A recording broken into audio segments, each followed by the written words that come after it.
Hello, everyone, and welcome to episode 28 of the True Crime All the Time podcast. I'm Mike Ferguson, and with me, as always, is my partner in true crime, Mike Gibson. Gibby, what is happening today? Man, I'm just excited to be here for another episode of True Crime All the Time. I feel the excitement. It's radiating. It is. Maybe it's because it's middle of the week recording. Yeah, we are. We're recording on a Wednesday, which is a little different for us, but trying to get ahead a little bit. All right, so let's start out with some Patreon shout-outs. We've got Jessica Poole, Carol, Kristen McConnell, Nada, and we've got Joe DeVee for a second time because she upgraded to our highest Patreon package. So I had to give her another shout-out. One of my faves. And then we have Amber Stoll. So, Thanks, as everybody. Always, thank you so much for supporting us, all the new people, and everyone that continues to support us. A lot of folks have been with us from the very beginning, and it means the world to us. We got some great supporters. Yeah, we really do, Mike. And not just on Patreon, right? A lot of people supporting us on social media, just getting the word out to their friends. I mean, that's another great way to support us. There are so many different ways. It doesn't have to be financial. Rate and review us on iTunes. If you love the show, don't be afraid to go out, give us a 5-star rating, tell your friends about us, help spread the word. Definitely check out our website at truecrimeallthetime.com. You find all of our contact information, not just for True Crime All the Time, but also for the Unsolved podcast. We've got that on there as well. Our Facebook pages, our Twitter handles. We have a new Facebook group called True Crime All the Time. Pretty cool. Yeah, it is pretty cool. It's a closed group for people that just want to talk about the cases or whatever. So, if you're interested in that, search for the group, and there's some admins that'll let you in. And make sure you check out True Crime All the Time Unsolved. When you're done listening to this episode, make sure you jump over there and try that one out. All right, Gibbs, let's get into the meat of this episode. It's going to be a good one. We're talking about Arthur Shawcross. Arthur Shawcross, American serial killer, has a nickname, has to, right? We always talk about that. Right. You have to have at least one. Sometimes you get multiple. But Shawcross is also known as the Genesee River Killer. And the other thing I should have said, his middle name is John, right? Because when you're a serial killer, you have to say all three names. Absolutely. Arthur John Shawcross. For some reason, we don't use that hardly in any other field except for when we're talking about serial killers. Yeah. We like to just open that up and just use that full name. I have to. You just have to, and I don't know why. Yeah, he's also known as the Monster of the Rivers and also the Rochester Strangler. So so he gets 3 nicknames at least. Yeah, that's how bad he is. Full name and three nicknames. Yeah. All right, so like we always do, Gibbs, let's talk about early life. And there is a lot to digest here with Arthur Shawcross. He was born June 6th, 1945. And he was born at a U.S. Naval Hospital in Maine. And he was a very small premature baby. He was actually 2 months premature. And his father, who's also named Arthur Shawcross, he was a corporal in the Army. So Arthur Shawcross Jr., so from now on, I'm just when I say Arthur, that's going to be the person we're talking about. It always gets confusing when there's junior and senior. Yeah. But Arthur's mom, Bessie, she takes little tiny Arthur to her sister-in-law's in Watertown, New York. And basically they stay there until the dad, Arthur Sr., completes his military service. It's very hard for me, Gibbs, to think of this Arthur Shawcross as this little preemie baby. Because you know the whole story. Because I know the whole story, right? Right. Little helpless baby versus all of the footage that you and I have been researching and the monster that we know that this guy is, I can't reconcile those two things in my head. Yeah. Can't either. It's very hard. I mean, you know everybody's a baby. Right. Yeah, I know. I mean, you just kind of want to feel for it, but you can't. No, he's a monster baby. Yeah. Now, Gibbs, it would be found out later that Arthur was born with the XYY chromosome. And I had no idea what this was. I was going to ask you, what does that mean? Well, I had to look it up because I thought, okay, this is interesting. Let's explore this. And so I started to do some research on it. And the more I looked into it, the more fascinating it got. Now, you'll also see this referred to as Jacob's syndrome, or what they call like super male syndrome. Super male. Yeah, super male. Although that one's kind of fallen out of favor, I think, from the research that I did, and I'll kind of talk about it a little bit. So what it is that males normally have 46 chromosomes in each of their cells. The XYY syndrome results when a male has an extra Y, which causes them to have 47 chromosomes. So basically get an extra chromosome. It occurs in about 1 in every 1,000 male births. So it's not super rare. There's a lot of people out there that have this. And people with this lead very normal lives.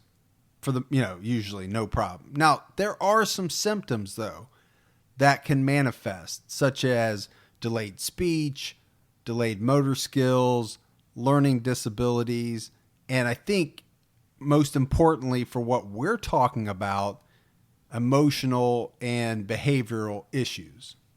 What? Why are you pointing at me? No, I'm not. I'm gesturing with my hands. We should have you tested, though. But beside the point. But those last two in particular, I mean, those are the ones to keep in mind as we go through this early life of Arthur Shawcross. Sure. Because, and that's why I thought it was so interesting. Now, getting back to the super male syndrome, that you will see it refer to that, but I think that's an older term. And it really came out because I think some of the older research, they thought that having this extra chromosome made somebody much more likely to be predisposed to violence. So I think that's why they were calling, super male, macho, right, whatever you want to call it. More of an aggressive male. Yeah, but that's kind of fallen out of favor. And because a lot of the more recent research appears to disprove all of that. And it's really starting to indicate that males that have this XYY syndrome are no more likely to commit violent crimes than males that just have the XY. Like we said, there are some symptoms. There are some things that can manifest itself from having this extra chromosome. All right, so back to Arthur. We talked about his mom and dad, Arthur Sr. and Betty, or Bessie. I think she went by both. So he was the first of 4. He had 2 sisters, Donna and Jeannie, and he had a brother named James. The family moved to Watertown, New York, just shortly after Arthur was born, and the family built this small little house in a rural area. It was about 6 miles outside of Watertown, near Brownville. Now, one thing that I thought was very interesting is that a bunch of other families started building right around them, and they were all related. So at one point, they started to call this little area where they had settled Shawcross Corner, because basically it was all Shawcrosses? All Shawcrosses. So for the most part, in this Shawcross Corner, everything was happy, right? Everybody was growing up. There was a bunch of kids. Everybody was leading just a normal, happy life. The problem was Arthur, from a very early age, he started to show signs of abnormal behavior. Now, Arthur would claim that his adolescence was very turbulent, very violent. He would talk about his difficult relationship that he had with both of his parents, but in particular, his mother. He said that she was very domineering, and he blamed a lot of his later troubles on his mother. My mother gave me oral sex. She performed oral sex on me for several years. Then when I was 14 years old, I did intercourse, and I ran away. I put a note on my pillow in my bedroom. I'm going to Syracuse, and I turned around and went to Canada. I just didn't want to go home.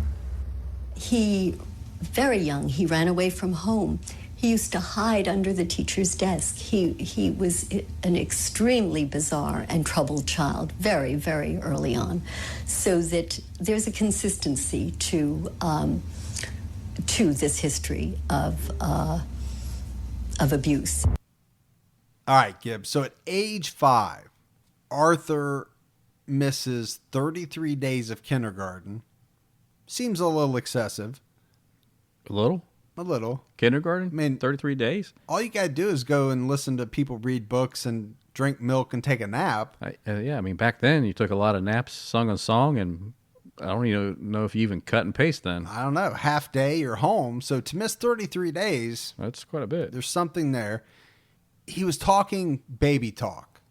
And again, at 5 years old, that's not that strange.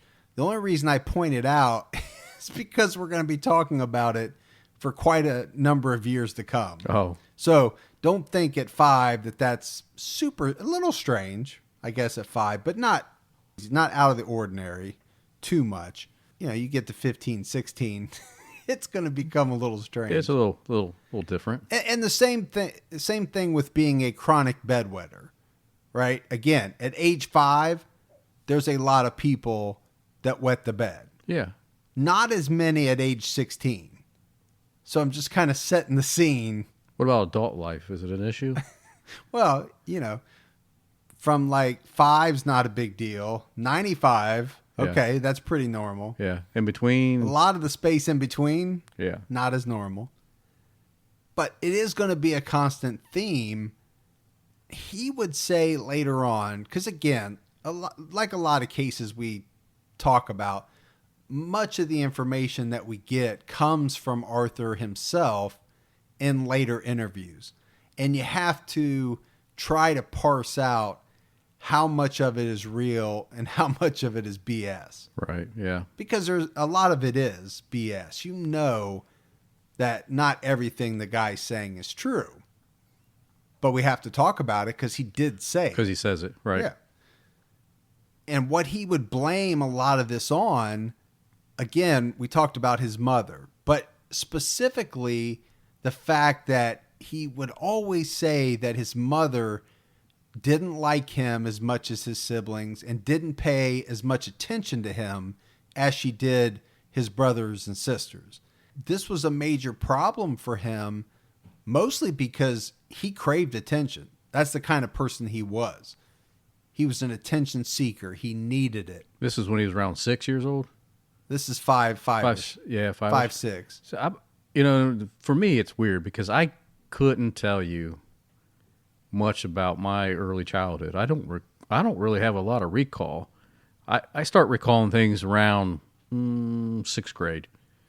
Prior to that, I don't have much recall. So here's my theory. You tell me what you think. Is it because you had a normal, healthy, good childhood and there was nothing that stood out?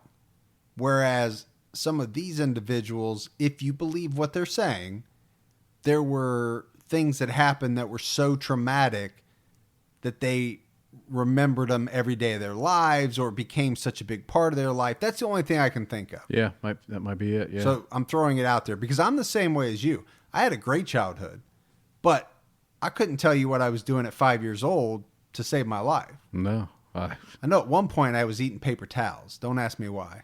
Yeah. Like full paper towels. I didn't do that, but I can understand why you would. I can actually remember stealing paper towels, going outside, eating them, but I can remember it. Well, I'm sure your mom remembered it because she probably had to be there for you when when things started coming out. Absolutely. Good thing she's a nurse. That is true. All right, so age 6. And like I said, we got a lot of his early life.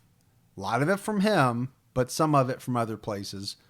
But I think it's important because it sets the stage. He starts running away from home. And he would do this a lot. But at age 6, it's pretty early. Yeah, what is that? Kindergarten, first grade? Yeah. That's nuts. Kindergarten, first grade, I guess it would be. I mean, it's not like the kids, I'm upset. I'm going to, because you turn the TV, I'm going to walk out and I'm going to run away. Well, it's not like that. It used to be that you would go pack a travel bag. Yeah. With your stuffed animal and a toothbrush, and you would say, I'm going to run away. Right. But nobody ever did. No. But he did. He actually did. And he would do it over and over. But like other things, he blamed it on abuse that he suffered at home. We have to talk about this because his family denies all of this. And they basically said that, he was an attention seeker and that some of these things that he did, so he did run away from home, let's say, but it was because he wanted attention. It wasn't because he was being abused. Now, at age 7, he started having conversations with imaginary friends. Not too strange. I think a lot of kids, younger kids, have that going on. To what extent, I'm not saying like Sixth Sense or, anything like that, but, you got an imaginary friend to keep you company. But there's no doubt, Gibbs, that Arthur Shawcross was a strange boy from a very young age. And this came from a lot of different sources. It was said that he was a hypochondriac. He was always pretending to have some type of illness in order to get attention. Now, one of the things that Arthur would say later in life was that he became obsessed with sex at a very early age, like abnormally early. I think we've heard this before. The Carr brothers. The oldest Carr brother was having sex by the time he was in first or second grade, right? You're right. Very early. Yeah. So Arthur starts conducting, like what they said was various sexual experiments. But it became more than just like a normal kid's curiosity, right? He claimed later in life that at age 7, he was masturbating daily and had already had oral sex with both male and female friends. Age 7. Wow. And you had to wait till high school. I'm glad you gave me that credit. But that's something else, man. Age 7. Yeah, that's disturbing. So let's go to age 8. And he's having all kinds of other behavioral problems. One of the things that really jumped out to me was he was bullied in school. He was called a loner. A lot of people referred to him as weird, right? Later on, they would look back and say, well, Arthur was weird. So he got picked on a lot. His classmates even called him Audie, as in like he's odd. They called him Audie. That was his nickname. In 2016, California wife and mother Sherry Papini disappeared for 22 days. When she was found, she told authorities a detailed account of being kidnapped and tortured. Years later, in a stunning twist, Papini pled guilty to making false statements about what happened to her, setting off a media firestorm. Now, for the first time, Sherry Papini is telling her side of the story and revealing shocking new information. Sherry Papini, Caught in a Lie, an ID documentary event, Monday, May 26th at 9 on ID. Set your DVR.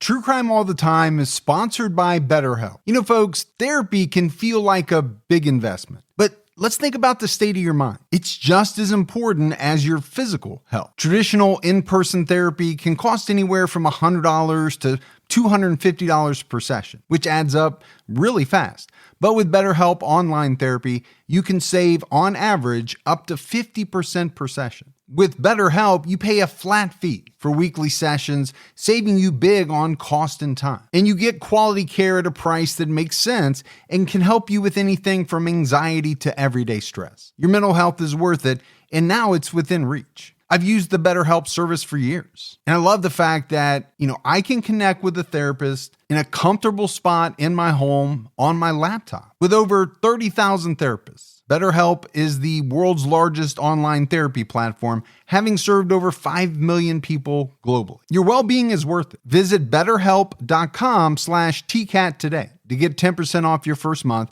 That's BetterHelp, HELP.com/TCATT. So he didn't mix with other kids well. He didn't communicate with other kids well. And it was said that most times he would just sit alone in an empty classroom while all the other kids were outside at recess. But the very strange thing about this, Gibbs, is his grades were actually pretty good. Well above average. Even though everybody said he was troubled. I thought I read somewhere that his IQ was something like 83. Like we said, he was constantly running away, and he even carried an iron bar on the school bus to threaten other children with. And so this was a theme in his life. He got bullied a lot, but he also chose to bully younger, weaker kids. That was his thing, because he was getting bullied, he took that frustration out on other kids that he could bully himself. Yeah, so he picked out the weak ones and picked on them to make himself feel more powerful. Correct. Now, by the time he got into third grade, his behavior started going downhill pretty quickly, and his grades went down fast as well.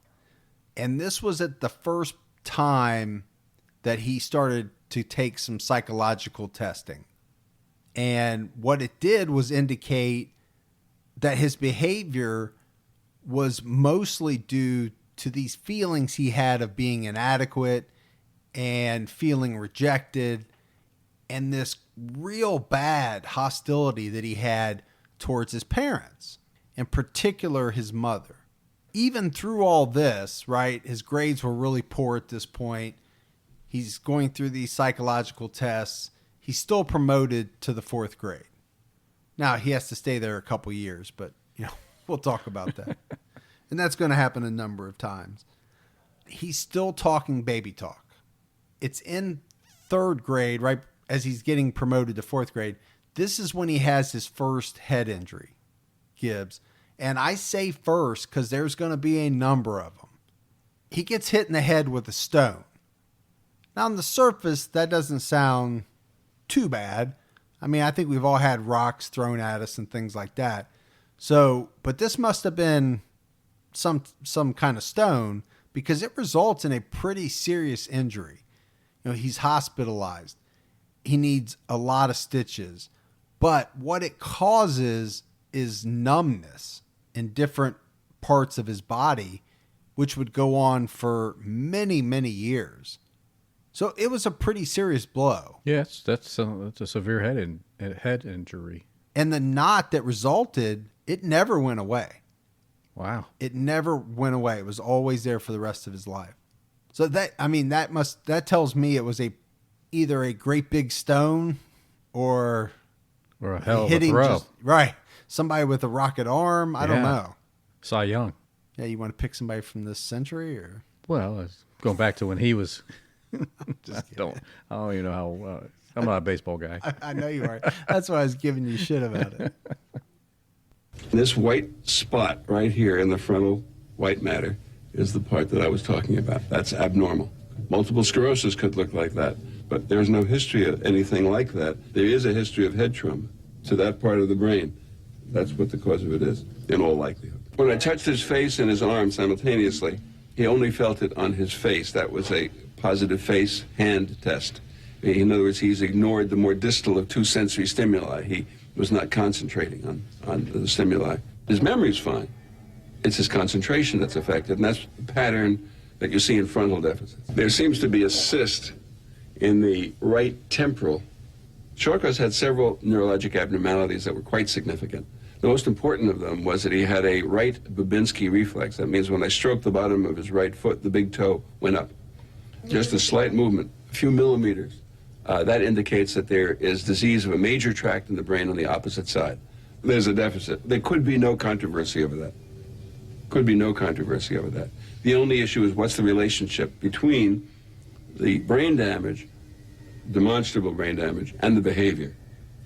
And people who think that there is no relationship between them would say that there are other people who have similar brain damage who aren't murderers. I agree with that wholeheartedly. But you take the background of abuse that Arthur Shawcross has had and combine it with this brain damage, and that's the reason that he is Arthur Shawcross.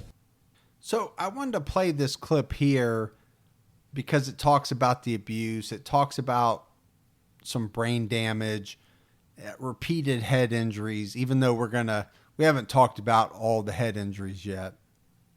Now, something very important happened when Arthur was 9 years old, and his mother finds out that Arthur Sr., the dad, has this other wife and son in Australia.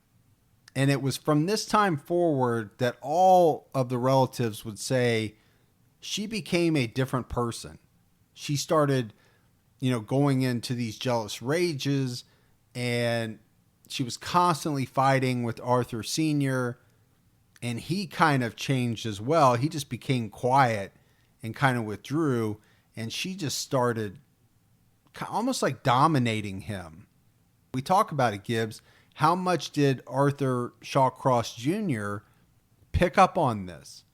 And we know from most of our episodes that these kids are picking up way more than the parents think they are. Absolutely. And they're learning a lot of this behavior.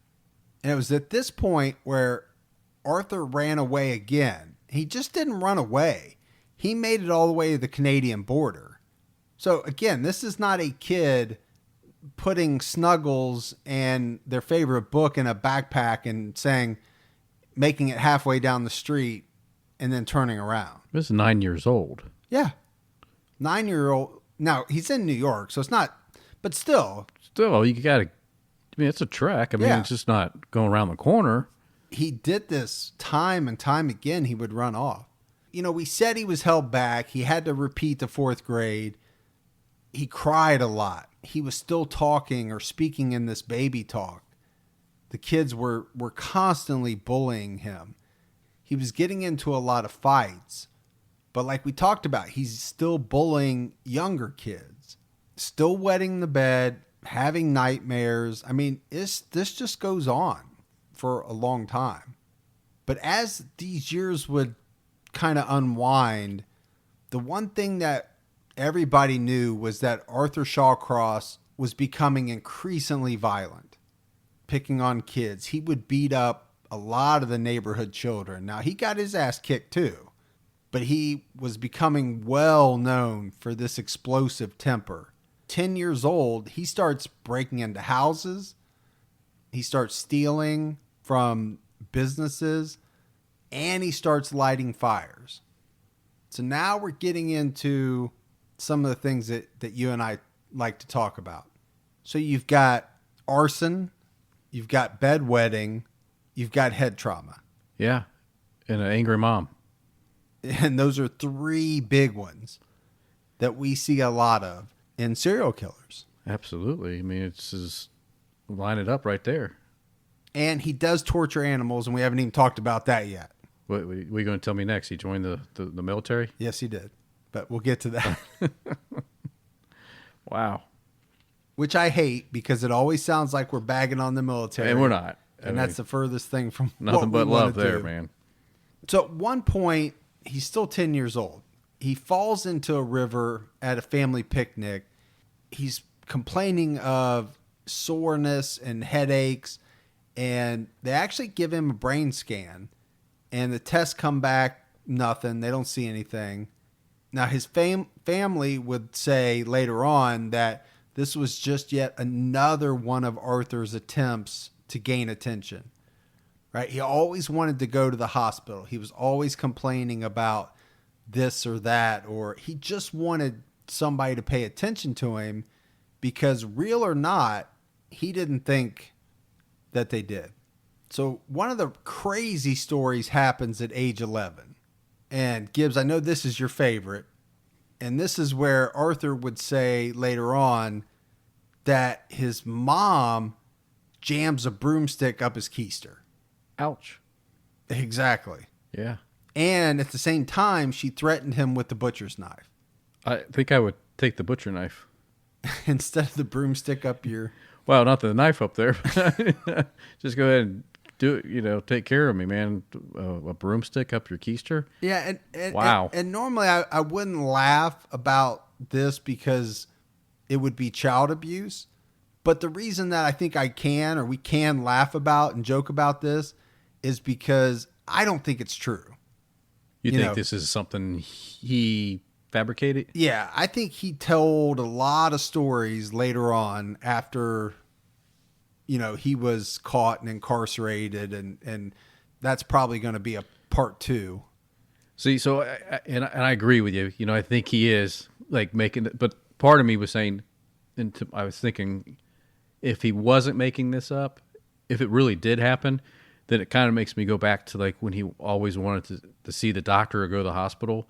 There's a lot of kids that are abused and for real, and I think they want to be seen by people like that, hoping that they're discover the abuse, because they're not going to come out and say they're being abused because they're so afraid. So by going to the hospital, saying things hurt, they're hoping that somehow someone clues in and saves them. That is a great point. It might be one of the best points you've ever made in the history of the TCAT podcast. I'm good for like one a year, so there you go. But no, that's an unbelievable point. Now, the question is, why wouldn't he say, my butt hurts? Take a look. And obviously, a doctor would be able to tell that, he'd been violated. I would think. But to your point, maybe he doesn't want to do that. He just wants to go and have the doctor find out on his own. Yeah. So in a normal child, that I would say that was the case. With Arthur Shawcross, there's just so many things that he said, it's really hard to believe. Now, of course, the mom comes out. She denies this whole story.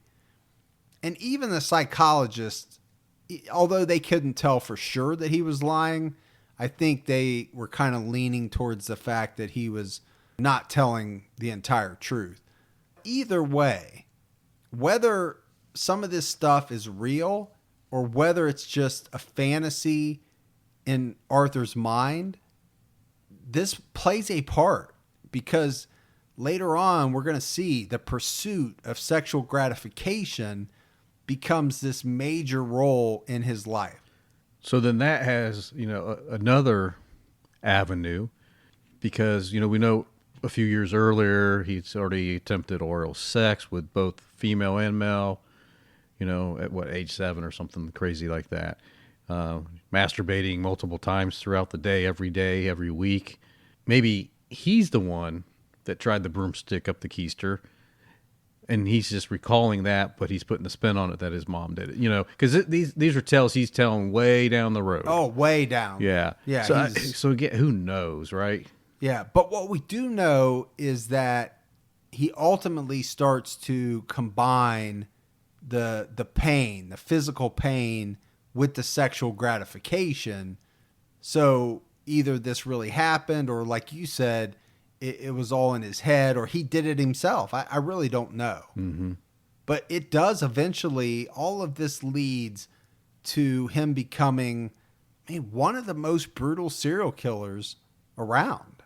There's no doubt about it. Oh, this is, up to this point, this is minor what we're talking about. Oh, we're just setting the stage. Yeah. There's no doubt about that. And this is all serious. And we've joked a few, a little bit here and there in the last half hour, but that's to take away from it. It's pretty disturbing, and it's gonna get really disturbing. Oh, well, there won't be much joking when we get to that part Right. at all. And like I said, the reason why I think we can joke about this part is because I don't believe him. Mm-hmm. You know, and so that's the only reason. If I thought this was a kid that was really being abused, Oh, nothing funny about it at all. I would never joke about it. Right.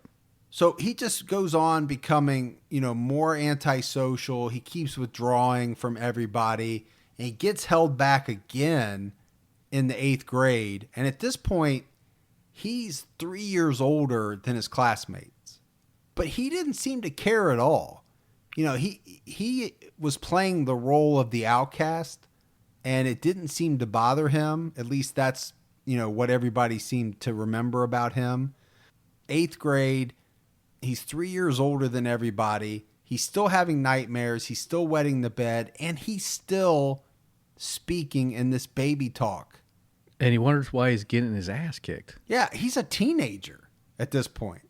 Maybe a young I don't- 12, 13 years old. I certainly don't believe that people should bully. You're not helping your case talking like a Teletubby No, there's walking no around way. school. And just, acting strange on purpose and all of these things. Like you said, there should be no bullying. But the other thing, Gibbs, we have to talk about this time versus today. There was a lot of bullying going on back then. Oh, sure. Yeah. And there wasn't all the anti-bullying campaigns and Yeah, the awareness was not there. all the awareness that we have today. So as we get into his mid-teens, so let's say like 14 years old, Gibbs, still wetting the bed, completely withdrawn. It was said that he would spend hours just walking in the woods, talking to himself, and that people saw him. They remembered seeing him just stopping and then yelling at like an inanimate object, saying that his dad invented the question mark. Really? No, I added that. Oh. That's from Austin Powers. Oh. These are the kind of strange things he's doing. Very odd behavior. Did he have a frog demon?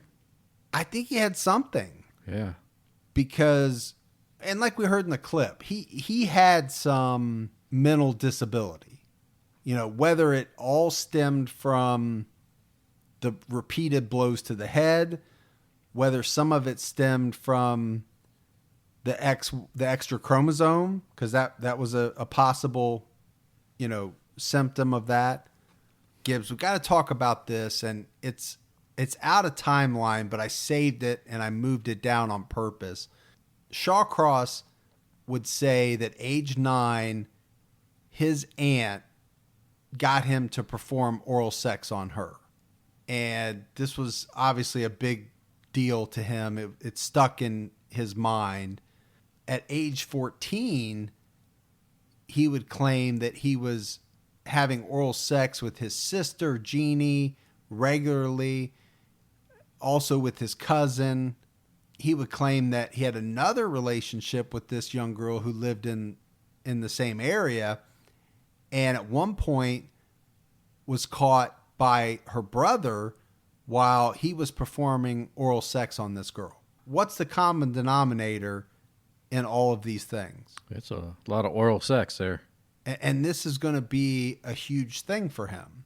Now, what happens, according to Shawcross, is that this girl's brother threatened to tell their parents unless Arthur Shawcross performed oral sex on him as well. So again, did this happen? I don't know. You have to go by the words of Arthur. Yeah. Seems a bit extreme.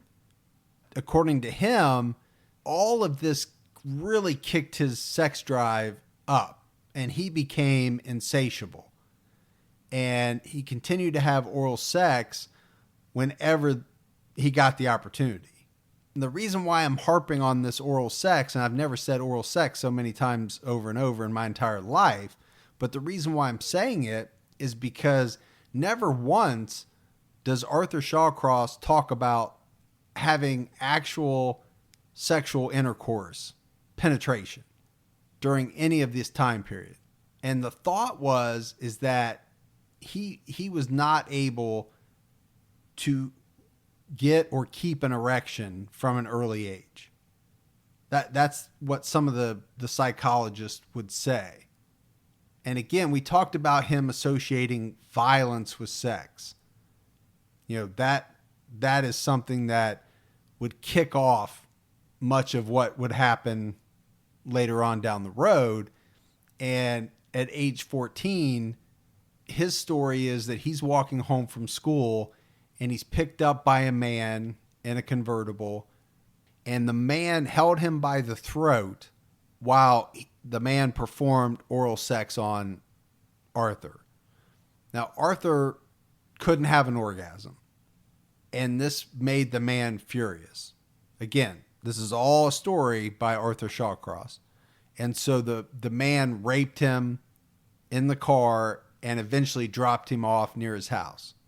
It was from that point that Shawcross claims he could never have an orgasm without some infliction of pain.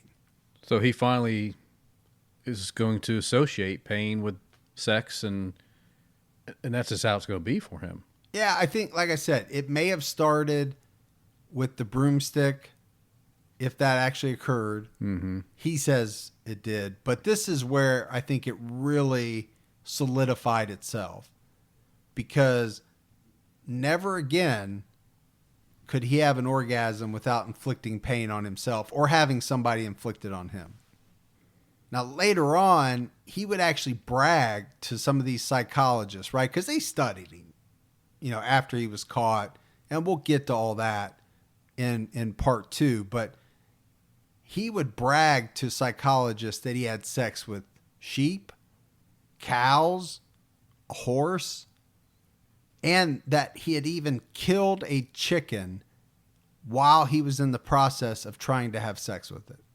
That's weird, Gibbs. Just thinking about it makes me want to vomit, man. I know weird, and that's weird. That is beyond weird and bizarre. All right, so let's jump forward to age 16. This son of a bitch gets hit in the head again. This time with a discus. He spends 4 days in the hospital. Now, this won't be the last time that he takes something to the dome. He's got a number of head injuries, and you just have to wonder what all these head injuries, did they lead to some of the mental instability that they know he had? Or did he have it and just happen to get hit in the head as well a bunch of times? Yeah, interesting. Again, we talked about this a little bit, but his parents and even his brothers and sisters would come out and say that they all had a very normal childhood, that everything that Arthur Shawcross says later on in life was BS. And I believe that's true. But if it wasn't true, you sure wouldn't be coming out and saying, "Oh yeah, my brother went down on me many times." Yeah, you're right. You know, you're right. I'm with you. I believe it's true, but there's no way somebody would admit to that. You're absolutely right. Right. But the reason why I believe it is because I think Shawcross, he changed his story so many times over the years that it's almost hard, it almost becomes unbelievable. Even the smallest step forward can make a big difference in your financial future. When you open a Chime checking account, you're one step closer to a better financial future with no maintenance fees, fee-free overdraft up to $200, or getting paid up to 2 days early with direct deposit. Making progress has never been easier. I think we've all been in that position where we've had an overdraft. Well, with Chime, you can overdraft up to $200 with no fees. That's amazing. And they have over 50,000 fee-free ATMs. Make progress towards a better financial future with Chime. Open your account in 2 minutes at chime.com/TCAT. That's chime.com/TCATT. Chime feels like progress. Banking services and debit card provided by the Bancorp Bank N.A. or Stride Bank N.A., members FDIC. Spot me eligibility requirements and overdraft limits apply. Fees apply at out-of-network ATMs. MyPay eligibility requirements apply. Credit limits range from $20 to $500. $2 fee applies to get funds instantly. Crime checking account required. Go to chime.com/disclosures for details. You know, my wife and I do a lot of shopping online, and we always use Rakuten. Rakuten is the smartest way to save money when you shop because you earn cash back at over 3,500 stores. We're talking fashion, beauty, electronics, home essentials, travel, dining, concert tickets, and more. Your favorite stores like Macy's, Nike, Sephora, Dyson, and Lowe's. And that's just to name a few. Pay Rakuten to send them shoppers. And Rakuten then passes on a part of that payment to its members as cashback. Cashback is deposited directly into your PayPal account, or Rakuten can send you a check. You can even maximize your savings by stacking cash back on top of other deals, like store sales and coupons. You're already shopping at your favorite stores. Why not save while you're doing it? It really is a no-brainer. Membership is free, and it's easy to sign up. Get the Rakuten app now and join the 17 million members who are already saving. Cashback rates change daily. See Rakuten.com for details. That's Rakuten. Your cash back really adds up. We know throughout school he was truant all the time. He didn't have a very high IQ. Some I researched it somewhere around the 80s. Yeah, something about the 80s. He was bullying. He had a tendency for violence. He ends up dropping out of school after failing to pass the 9th grade. Now, he should have already graduated. I think all of his contemporaries probably had graduated, right? He was at least 3 years behind everybody. He's 17 years old and has not passed the 9th grade. So he starts burglarizing homes. He's stealing anything he can get his hands on. And as we see a lot of times, Gibbs, he starts peeping. Oh, yeah. Into houses. That's something we see a lot with these guys. Right. And the next few years of his life is a lot of violence. And he actually, serves some time for petty stuff. In 1963, Arthur's 18 years old. And he's arrested for breaking into a Sears. But he gets probation because he didn't actually take anything out of the store. I think he just broke through the window, but either they caught him before he could take anything or he just happened not to take anything. The very next year, he meets and marries his first wife, Sarah. And Arthur and Sarah would have a son, Michael, in October of 65. But he gets in trouble again in 65 for unlawful entry. This proved to be it for Sarah. She just couldn't take it. And she files for divorce soon after this, he gets this other charge. Now, Sarah would go on to remarry, and her new husband would adopt the son, Michael. And it was said that Arthur never saw his son again. So you got to figure his son was only a year or two old. Yeah, that's be about right. And he never saw him again, ever. Probably a lucky kid at this point. No, probably, because if he'd have grown up in that, he would have maybe not turned out very well. Hopefully he did turn out well. Now, at the age of 20, Shawcross was arrested for punching a 13-year-old kid for throwing a snowball at him, which seems appropriate. Appropriate response for that. Now, he got 6 months probation.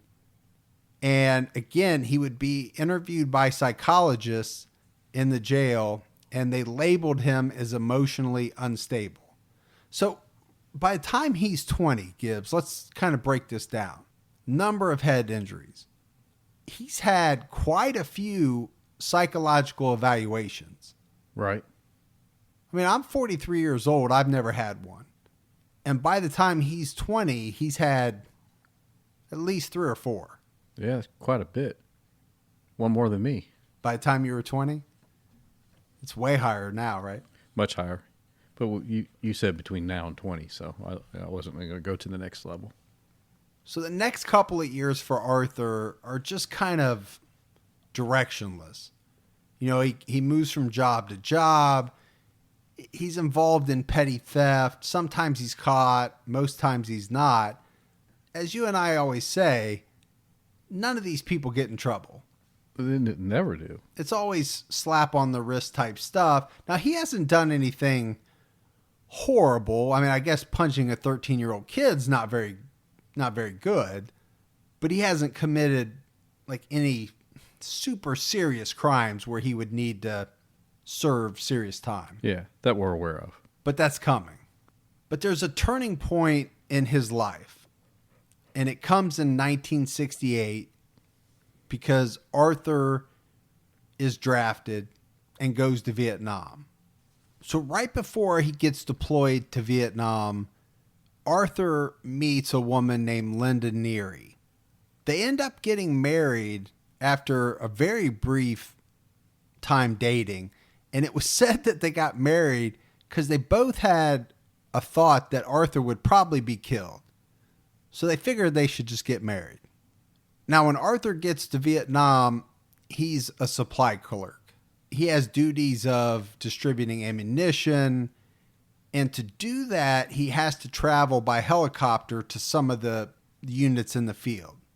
This is where he starts to get into some fantasies because he was seeing psychiatrists while he was in Vietnam, and he starts telling them about going out on these fire missions with, these fighting units.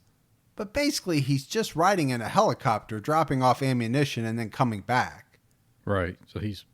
And sitting behind a desk. So he would tell these psychiatrists initially that he was shocked by all this violence, but that he soon found that he was craving the danger of going into the jungle alone, looking for the enemy, and eventually he calls himself a predator, like a one-man wrecking crew predator. Arnold.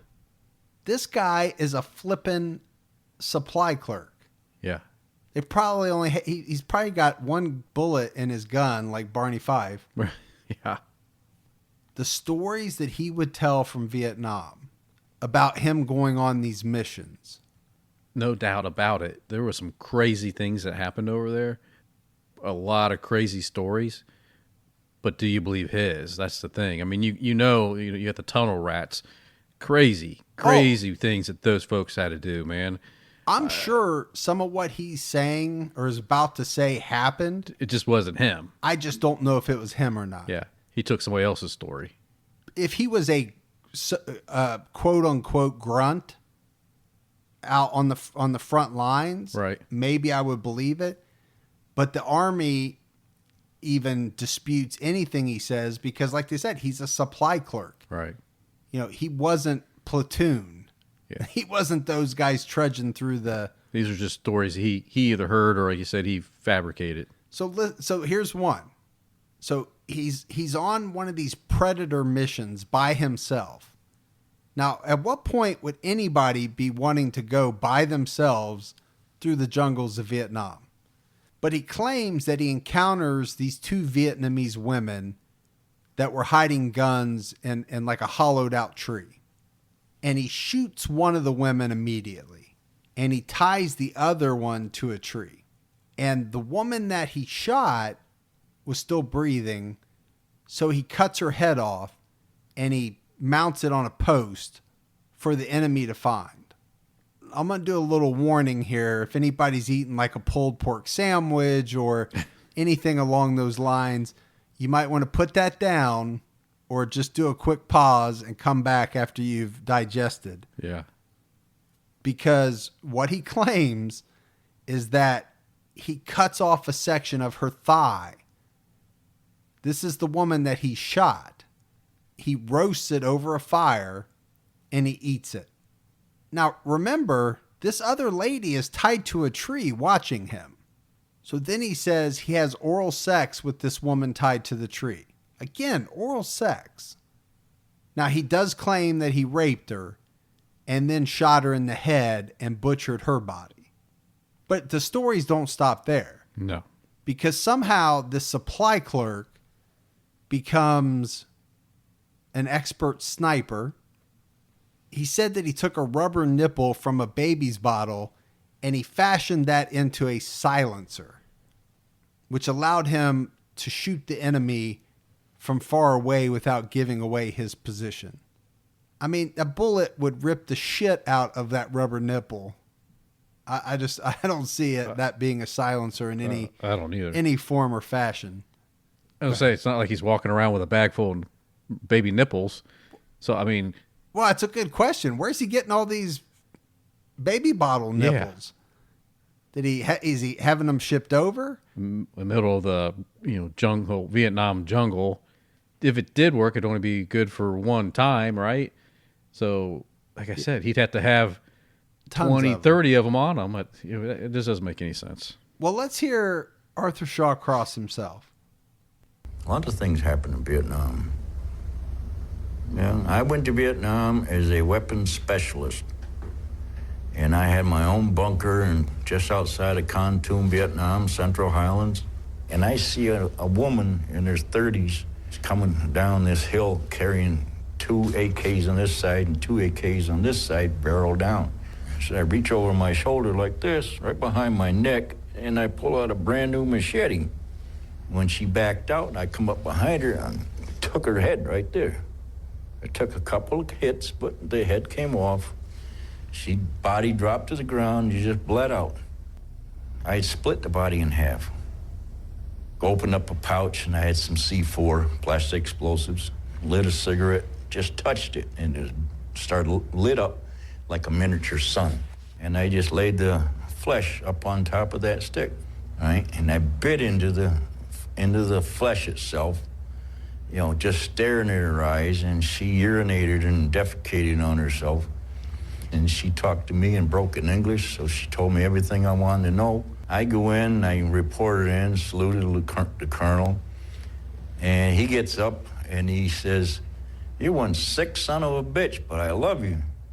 But I can't remember nobody's name in Vietnam, and that messes me up. Wow.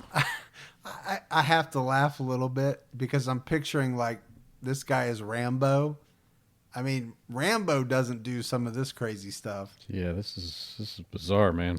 So Shawcross says that he became an animal in Vietnam.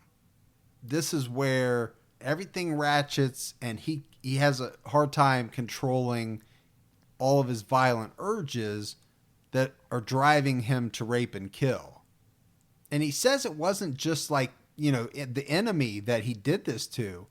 He claims to have attacked several Asian prostitutes. In his own words, some of these girls were as young as 11. I don't know why he's telling these stories. They're not making him look good, right? He's not doing it to look like a hero. It Gibbs that, he's caught and he just has nothing to lose and he wants to be interesting? I think Yeah, I actually think that's probably what it is. I think it's a lot of them keep trophies or whatever, and this is they like to relive it. This is him reliving it. Well, but reliving something that probably didn't happen? Well, Now, I think he's trying to make himself more infamous than he really is. Now, I believe that he maybe assaulted and raped some prostitutes while he was over there. That's not a stretch for me. Right. Given what we know is coming. But like we talked about, the Army, they couldn't corroborate anything. And if you heard Arthur on the tape, what he said he went over there as a combat specialist, I think. But the Army comes back and says, the guy was a supply clerk. Arthur says he had 39 confirmed combat kills. The Army comes back after an investigation and says he didn't kill anybody from behind his desk.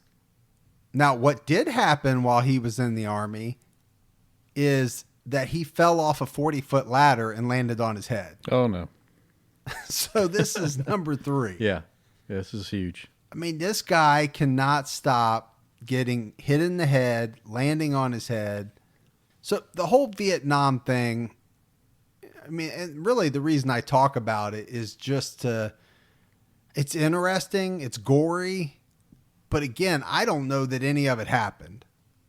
But he says it did, so Must be true if he said it. we have to talk about it. So Arthur returns home to Watertown, where he grew up, in 1969. Now, we don't know what for sure he experienced in Vietnam, but the one thing that was true is that he didn't come back the same man. He was changed, and everybody said that he changed for the worse. Now, remember, he wasn't great to begin with. He was no bed of roses, but now he's even worse. It was said that he was always agitated. He couldn't relax at all, always getting upset with people. Now, remember, he had married this woman named Linda right before he deployed. So he comes home, he finds out that his wife had spent every dime that he had sent home for her, and that she was also seeing somebody else. Well, that's just going to piss him off now, won't it? Yeah, he's not going to be happy about that. But he ends up getting transferred to Fort Sill in Oklahoma because he still has to serve out the remainder of his term. But Linda goes with him. So they didn't separate, even though she was unfaithful, and he couldn't have been happy about that. Right. It's when they get to Fort Sill that Linda says Arthur begins having these really bad, violent flashbacks and nightmares. And you hear that a lot from guys that were in Vietnam. I had an uncle that served in Vietnam, and he had some of those, to the point where he wouldn't talk about it at all. Right. And that's normally what you find.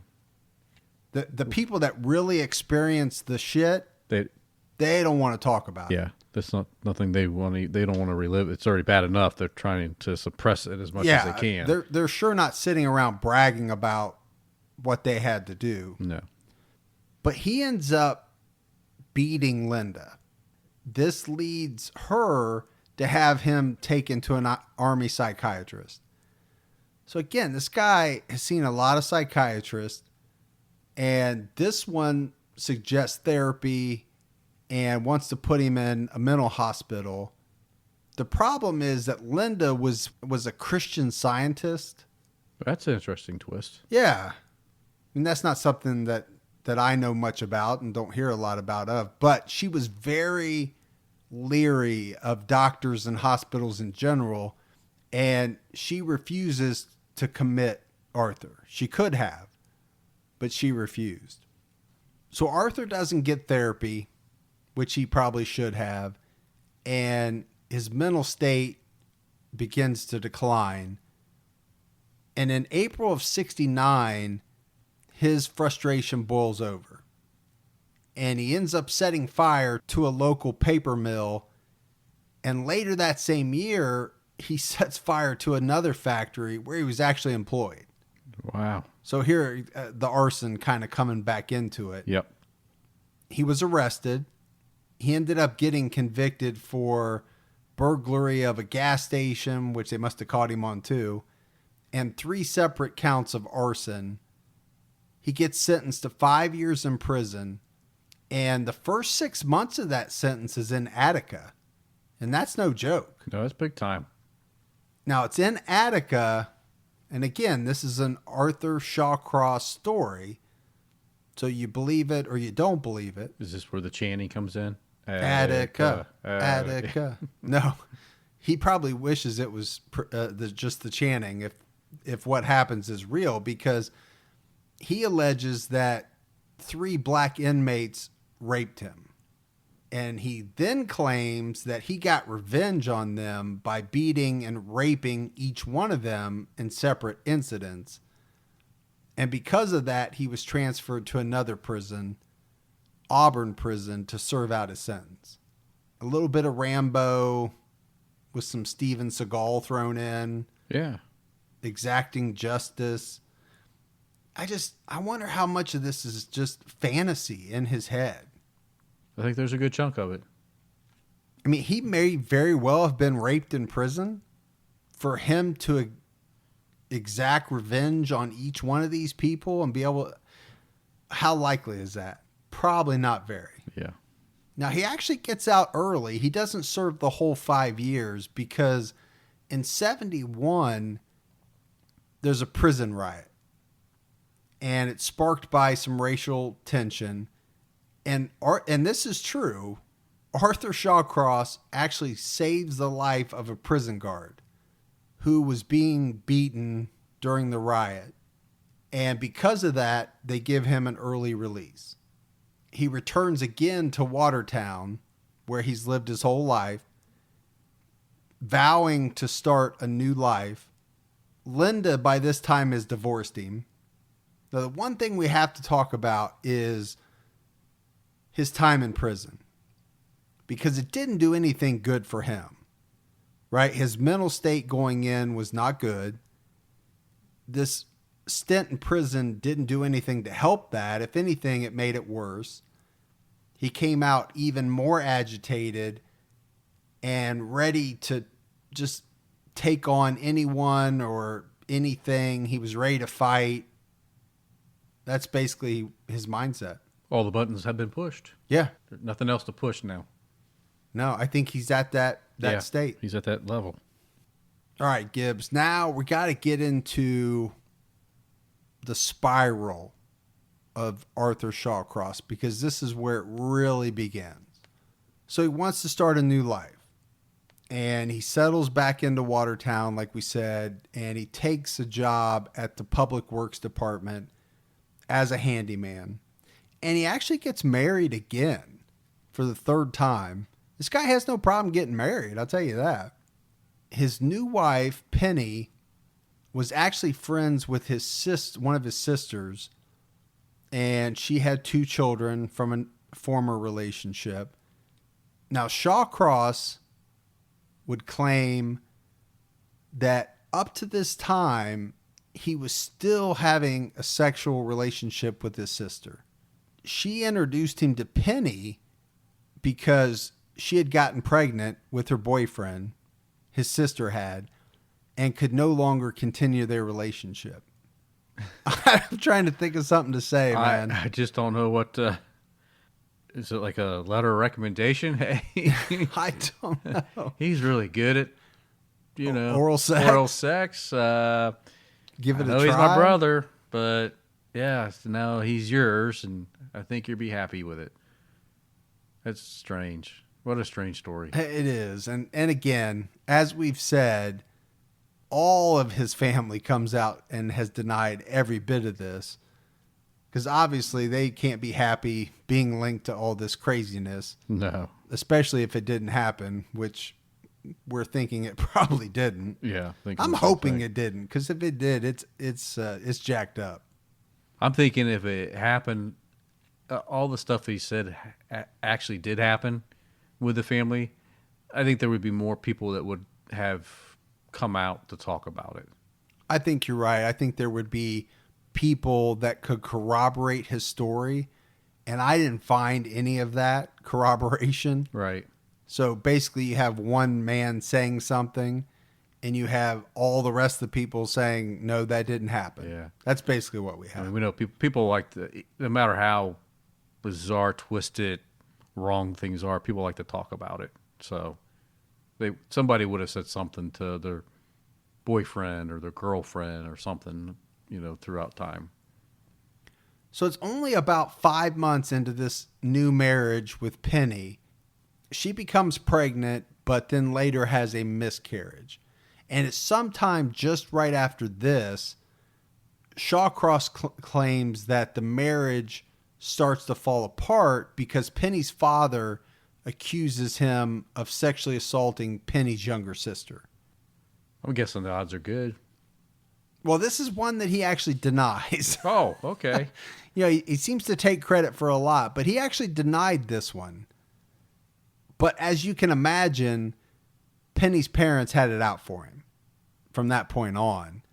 This is where what we talked about in the beginning comes back around, because one of the parts that's interesting about the fact that Penny became pregnant and the allegation of this sexual assault is that, by his own words, Shawcross claims that he was incapable of maintaining an erection or having an orgasm. Now, if you can't do those two things, that makes having a child pretty difficult. But again, that's his words. So one thing that we know to be a fact, right? We haven't had a lot of facts, Gibbs. A lot of this is speculation, Arthur's words. One fact that was known was that he spent a lot of time fishing.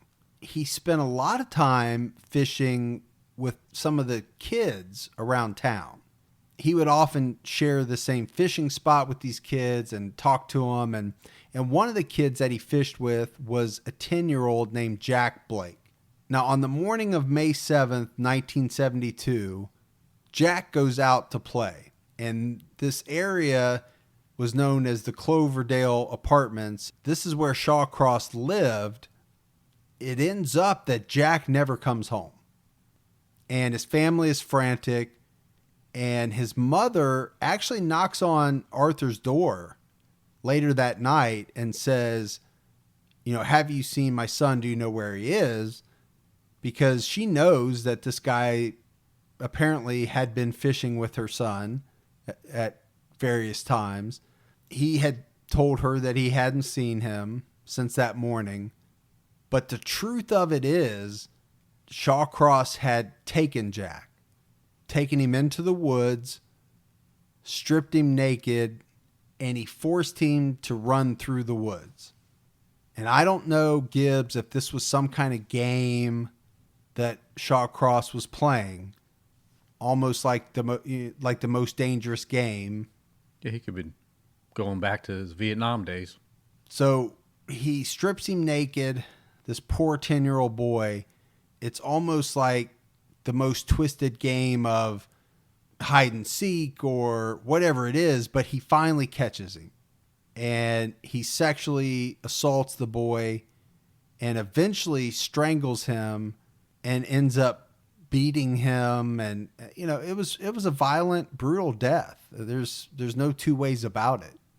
But it gets so much worse because Shawcross would later admit that he removed the boy's heart and genitals and ate them. So again, I know we've been doing a lot to lead up to this point. I can't imagine, because at some point, Gibbs, the family knows this is what happened to their son. Oh, yeah. How devastating is that, man?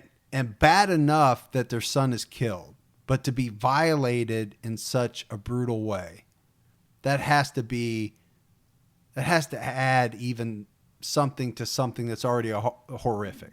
So it makes you wonder, it's, going back to the Vietnam story, if he didn't do that, he thought about doing that.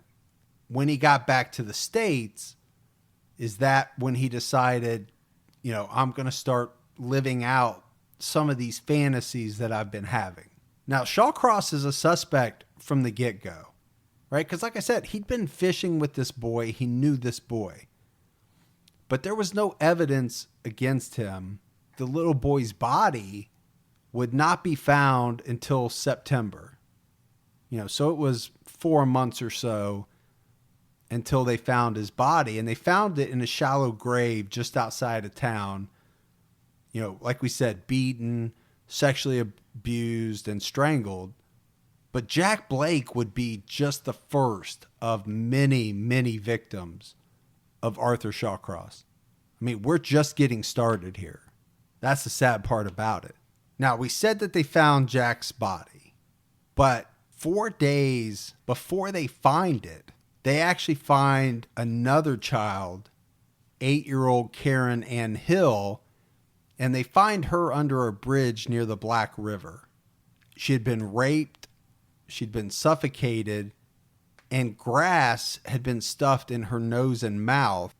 So I wonder if he stuck grass up her nose and mouth, make her quiet? Ahead of time. Ahead of time? Right. So prior to death or post-mortem. Yeah. I think prior, because why do it after? Yeah, it doesn't make any sense. No, I think you're right. I mean, it seems like you could find a better way to do it, but You know, if you didn't have anything with you, I guess, and he didn't, maybe he was improvising. I don't know. We're making assumptions, but Yeah. it's strange. Why do it? I have someone in my life that's 8 years old. Right. So you think So about I'm thinking that about her right person, now. I'm thinking about how could somebody do something like that? right, to an 8-year-old. Yeah. I don't understand it. So we have to talk a little bit about what these two murders did to this little town of Watertown. It changed it completely, right? As you can imagine it would. You know, this is 1972. This is back when kids were roaming around. I mean, I used to go out on my bike, travel all around the city with very little supervision. Yeah, this just gives me flashbacks to when we did the Oakland County child killer. Remember, we were talking about the same thing. You didn't worry about playing outside and you know, make sure you're inside behind locked doors by dark, you know. And this is something back then that happened like 400 miles away. And where we live now, growing up, we remember hearing about it. And, you know, our parents were making us, you know, don't go far away from the house and be in before sundown. And No, I think you're absolutely right, Gibbs, because, you know, it was said that kids were no longer safe to ride their bikes. They stopped going to the park. They didn't even want to go play baseball, right? They didn't want to get a game together to go play baseball. Everybody was scared for their lives. that's pretty bad, man, when kids don't even want to play baseball. It was really sad where it talked about how the parents, they had no idea how to explain to these kids how or why one of their peers had died so young, right? It's not that they had an illness and died. They were brutalized by another human being. As a parent, how do you sit down and have that conversation with your child and say that, you know, there's a madman on the loose and he's committing these horrible acts against children? Don't go outside. Yeah. I mean, I don't think you go into that detail. Yeah, I don't know how But you do parents didn't know how to handle it. And that would be a very tough situation. It hit the whole town because this is not Detroit, right? Oakland County, that was a big area. This is a small town, Watertown. it. Yeah. Not that Oakland County didn't hit hard, it did. But does it hit even harder when you have this small, close-knit community? Absolutely. I would think it Yeah. would. Yeah. And it hit the children especially hard. There were neighbors that would come out pretty quickly and say that they had seen Arthur Shawcross with Karen in the vicinity of the bridge before she disappeared. And the other thing was that Arthur had a history of little small run-ins with local children. I mean, he was known for some of these things. There was one incident where he had spanked a small boy and shoved grass down into his pants. Now, that had to pique somebody's interest. Yeah. It's a little strange thing to do to a kid that doesn't belong to you. Well, strange, you know, to spank somebody else's kid, Yeah. but to shove grass down his pants when another girl was killed and grass was shoved in her nose and mouth.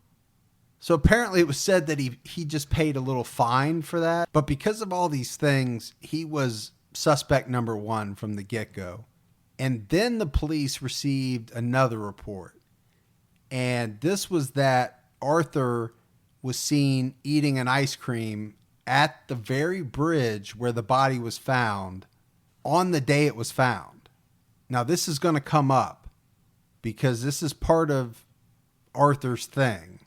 And this is part of a lot of serial killers. What's the word I'm looking for, Gibbs? M.O.? Yeah, I don't know if it's MO because it's not the way they kill. It's their, it's something that they do where they revisit the scene, or you hear about people attending somebody's funeral that they've killed. So it's some way to relive it? Maybe, but he'd like to go back to the scene of the crime.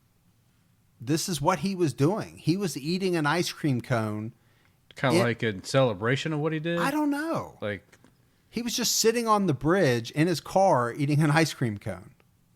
So the police pick him up for questioning because he's, again, suspect number one. And they end up arresting him on October 3rd, 1972. So this is not very long, less than a month, let's say, after Karen Ann Hill was found. Now, they had him for 2 weeks, and he wasn't telling them much. But at the end of the 2-week period, Arthur ends up confessing to both murders. Well, he was a lot different then. He was thin. He just out of the Army. He was in good shape. He looked like he had very strong arms, very strong hands. And when he was agitated, really agitated, he was scary. You wouldn't want to be in the room with him alone. He looked a little strange, to be honest with you. And I did not get in the cell with him like I ordinarily would. I would always stay outside the cell so that we had the steel bars between us and talk to him there. And it appears that he made some sort of a confession. It wasn't a airtight confession. He said something to the effect either I could have done it or I might have done it. So the policeman was scared of Arthur, right? I mean, you hear him say it. I normally got in the cell with people, no problem. I was not willing to get in the cell with Arthur Shawcross. Now, Gibbs, I'm about ready to piss you off. oh, I bet. Here it comes. Because he confesses to these 2 murders of these innocent kids. And he strikes a bargain, a plea bargain, which is in return for a guilty plea for murdering Karen Hill, he would not receive any charges in the death of Jack Blake. That was the deal. Bunch of crock. Well, it is a crock of shit, but it's not even the worst part. Because then what happens is the case against him for the murder of Karen Hill gets reduced from murder to first-degree manslaughter. Why in the world would they strike that type of deal? Well, it has to do with some type of statute, and I don't know if it's still in effect. It was in effect back then, but this statute had something to do with acknowledging the fact that the killer had extreme emotional disturbances or issues. And so because of that, I guess they had to reduce it from murder to first degree manslaughter, but that's a big difference. And we're going to find out what a big difference that is. Yeah, so if they knew this was going to be the outcome, I don't understand why they took, Jack off the table. It just doesn't make any sense to me, because they could have eventually got him for both. And then if they had to plead down from that, it would have been stronger than what they ended up going to, I would think. Yeah. And again, I don't know all the ins and outs of it. My assumption is that they didn't have the evidence. They had a confession. Yeah. But they didn't maybe have as much evidence against him for the Jack Blake murder as they did for the Karen Hill murder, so they thought that was a slam dunk. But did they not have the foresight to understand that this statute was going to come into effect and it was going to cause this sentence to be reduced? I can't answer that. I can't even imagine what the parents or even the community felt at that point. Well, I can tell you that the community was pissed, and that might be too light of a word for it. They thought this guy, should have been put to death, right? You and I talk about this all the time. The killing of kids, there is nothing worse in people's minds or to get people fired up about. And there was talk that there was going to be a mob, a vigilante type mob that was going to come and get Arthur Shawcross. And they were going to, as you say a lot of times, Gibbs, dole out their own kind of hometown justice. Yeah. Send the posse. So Arthur Shawcross never gets charged with the murder of Jack Blake, which is, like you said, very sad and had to be troubling for Jack Blake's family. Even though they know he killed their son, I have to assume they feel like he was not held accountable for that, because he wasn't. We're going to find out here in a minute.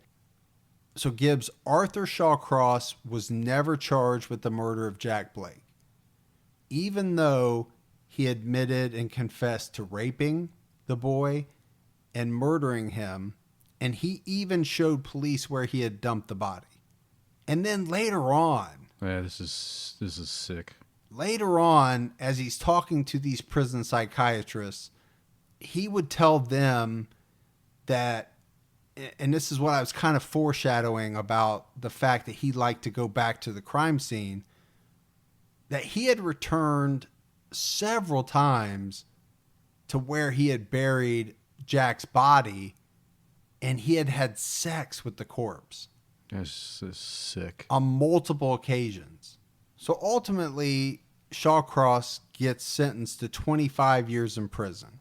And this is what people were so upset about Gibbs, because if he would have been held to the murder charge and convicted of that, then it would have been 25 to life. Right. And that's a much different sentence. Huge. Because you're serving 25 for sure. Yep. And then maybe you'll get paroled, but probably a much slimmer chance. So this is the second time that Arthur Shawcross has gone to jail. We talked about he had a 5-year sentence, got out early. Now he's got a 25-year sentence. It was said that for the first 8 years, he basically spent his whole time protecting himself from other inmates because he was a child killer. Yeah, prison rules, man. Yeah, and we know child killer is at the bottom of the list, bottom of the barrel. His record while he was in prison had so many fights. I guess he was lighting fires again somehow in the prison. He wouldn't leave his cell. They had to force him out of his cell. But eventually, he started to settle into prison life. And that's what a lot of people do that, right? You become accustomed at some point. And it was said that he was a model prisoner after a certain period of time. And again, he saw psychiatrists the whole time he was in prison and was telling them the stories about Vietnam, but he wasn't telling them the truth. He wasn't coming across with all these delusions and things that would make them think he was a danger to society. So in 1973, he's tested by a prison psychologist, and there's a whole bunch of tests that he goes through, and they've got scientific names. But the results are that the tests don't show any evidence of neurological impairment. What they did find was that he suffered from depression and that he relied heavily upon fantasy as his source of satisfaction. But the final entry in Shawcross's prison file, psychological file, I should say, is that, and this is a quote, seems to be a normal individual who knows he has done wrong and would like to help himself get back on the right track for his eventual return to society. So in 1976, yet another psychologist examines Arthur, and this guy finds that he has not come to terms with his crimes and that he's constantly doing nothing but blaming other people for his problems. In this guy's opinion, he had snowballed the psychologist from 3 years earlier and had only requested that examination and told the guy what he thought he wanted to hear to impress the parole board. This guy kind of saw through him. And then 1 year later, they have another psychiatrist examine him. And this guy really nails it because he says that Shawcross has a schizoid personality, he's antisocial, and that he has a very distinct personality disorder. He goes on to say, quote, "This man does not show a good degree of evidence of successfully resolving or working out his psychosexual conflicts." He hits it right on the head. Yeah, it's a good statement. Yeah, it's exactly what's going to turn out to happen. He's not resolved all these things. So Gibbs, what I believe is that he's having all these psychological evaluations, right? But it's all leading up to eventually he's going to go before the parole board. And so back to that first one, he's trying to set it up so that when he does come before the parole board, he's got a body of work that's going to impress them. But what most of these doctors are saying is that Arthur Shawcross is by nature a pretty passive individual. But when he is subjected to any type of stress, he becomes a slave to his inner sexual drive, and he can't stop himself from giving in. So he has all these unfavorable psychological reports, except that very first one, which seemed pretty good in his favor. But Arthur continues to improve himself in prison. So we're all the way up to 1985. There's a parole report that comes out, and it says that Shawcross exhibits a belligerent reaction representing a foreboding potential for a reenactment of his tragic behavior. So what's that saying? That if he gets out, he's going to do something bad again. Yeah. Repeat. And it goes on to criticize him because I guess he had this aversion to the sex offender program at the prison. And he also had an outburst during one of his parole interviews. So to me, it doesn't sound like he's getting out anytime soon.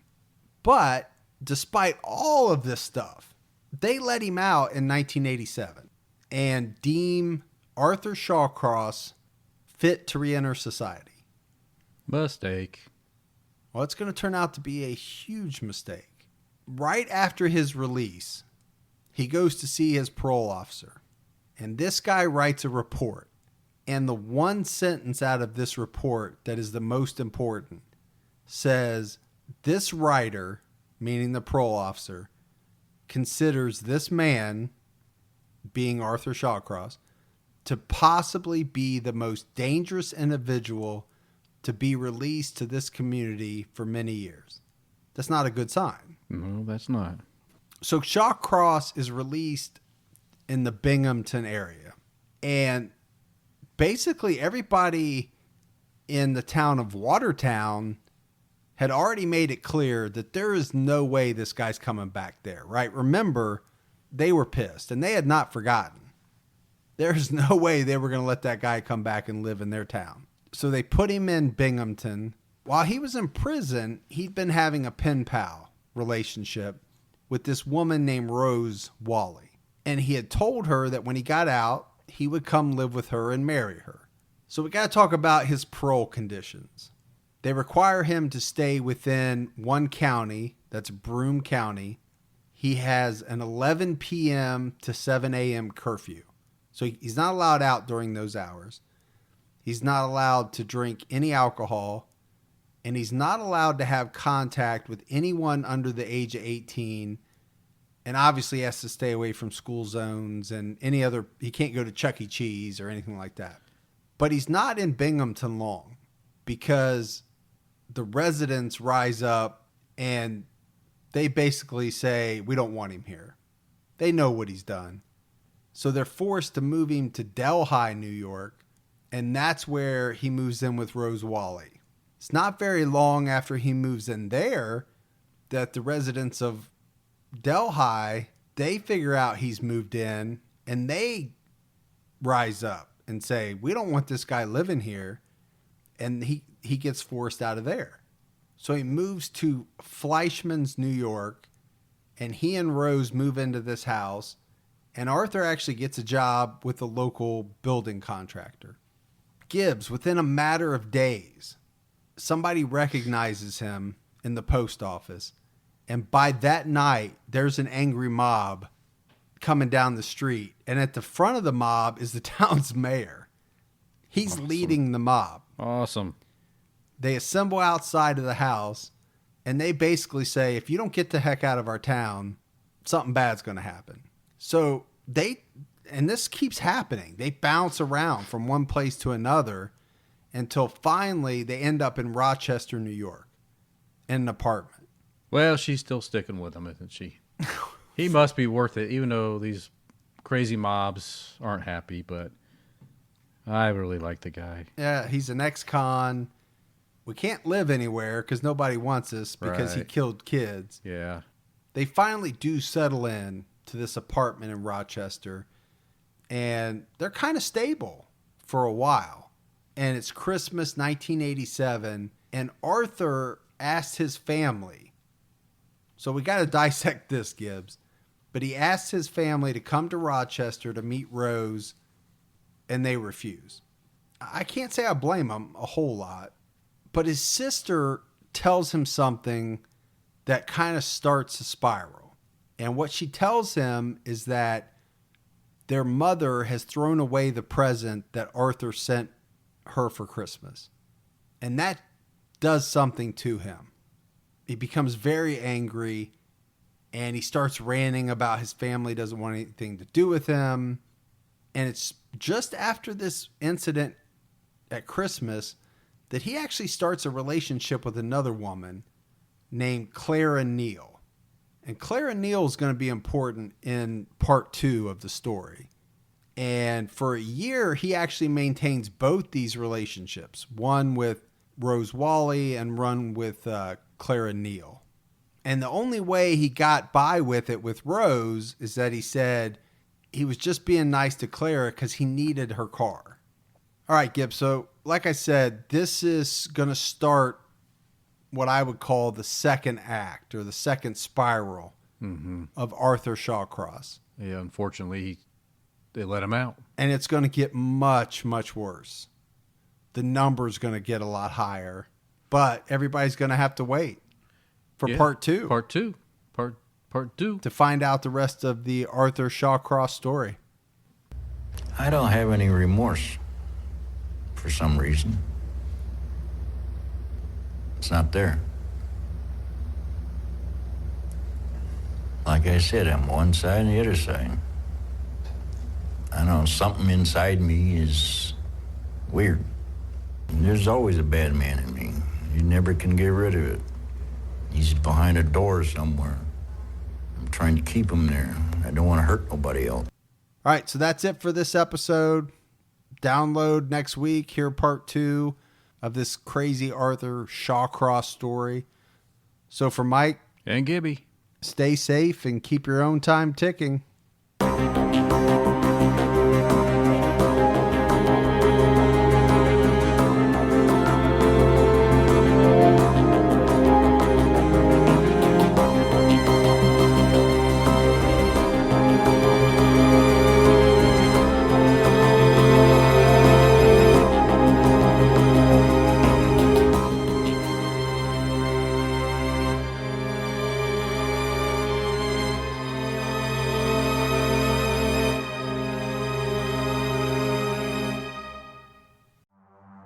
In the early hours of December 4th, 2024, CEO Brian Thompson stepped out onto the streets of Midtown Manhattan. This assailant pulls out a weapon and starts firing at him. We're talking about the CEO of the biggest private health insurance corporation in the world. And the suspect, he has been identified as Luigi Nicholas Mangione, became one of the most divisive figures in modern criminal history. It was targeted, premeditated, and meant to sow terror. I'm Jesse Weber, host of Luigi, produced by Law and Crime and Twist. This is more than a true crime investigation. We explore a uniquely American moment that could change the country forever. He's awoken the people to a true issue. Finally, maybe this would lead rich and powerful people to acknowledge the barbaric nature of our healthcare system. Listen to Law and Crime's Luigi exclusively on Wondery Plus. You can join Wondery Plus in the Wondery app, Spotify, or Apple Podcasts.